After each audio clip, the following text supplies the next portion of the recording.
Hello, we're here at Reach Beach. I'm Martha Bell from Island Heritage Trust, and we're here to explore at low tide. We have a wonderful mud flat here, and it goes out further on. You can see Eggemoggin Reach.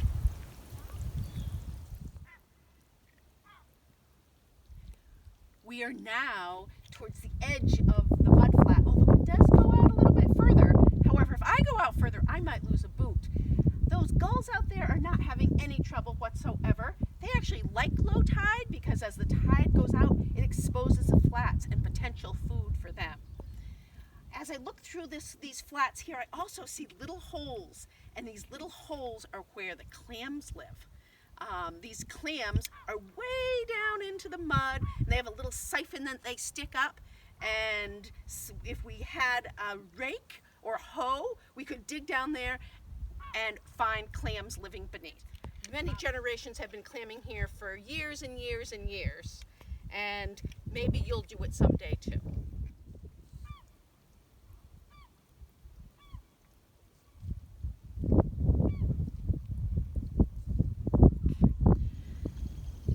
I was just looking out, and those herring gulls are out on that rock, but they were flying above and they dropped something, and I believe it was a blue mussel. I have a blue mussel shell right here. What the gulls do is they pick them up, they fly high, drop it on the rock, the shell breaks, they fly down, and they get to eat.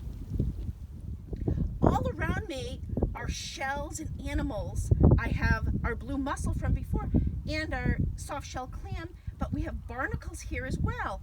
These three animals start their life off as plankton. They're just floating around in the ocean as little tiny specks in the water column, and then they get a little heavier and they settle out and they grow into these adult animals. In the case of the barnacle though, once they settle down, they glue onto a surface, and that's where they're going to spend the rest of their life, and they grow from there, and then they have a little trap door at the top, and they have sort of this little feathery cirri that comes out, and then it eats plankton. So it starts as plankton and then it eats plankton. I am here on these rocks that are covered with beautiful seaweed. The seaweed that I have right in my hand is known as knotted rack or Ascophyllum, and there's a way to tell the age of this, and I'm going to go all the way to the hold fast. There's no roots on this, it's just holding on to the rock, but every once in a while you'll see that there is an air bladder. So I'm going to be counting 1, 2, 3, 4, 5, 6, 7, 8, 9, 10, 11, 12, 13, 14.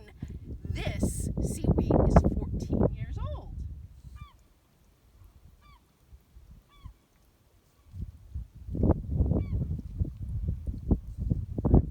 Here we are at a tide pool. I love tide pools.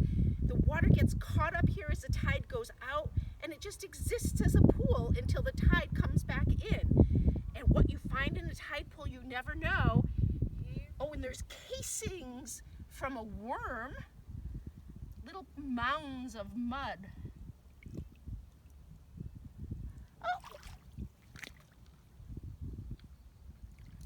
This one's not alive, but this is the inner shell to a green sea urchin. They like to live in the intertide zone as well, and usually they have the green spikes all over them. I have a few that are still left here, and they'll graze on algae, big pieces of seaweed or kelp, so we'll find those. Sometimes we even find sea stars in tide pools. Plenty of barnacles all around, periwinkles everywhere, and amphipods that are making their way from rock to rock. It's been fantastic exploring the intertidal zone today on this mud flat with tide pools and all sorts of things to find underneath the seaweed. I also found a razor clam, a Jonah crab shell. It's great exploring, and I hope you get out someday and explore soon. This is a mud flat area with some rocks and seaweed, but there's other places that are intertidal as well. We could explore salt marsh, we could explore a rocky intertidal. So many possibilities. We'll keep exploring.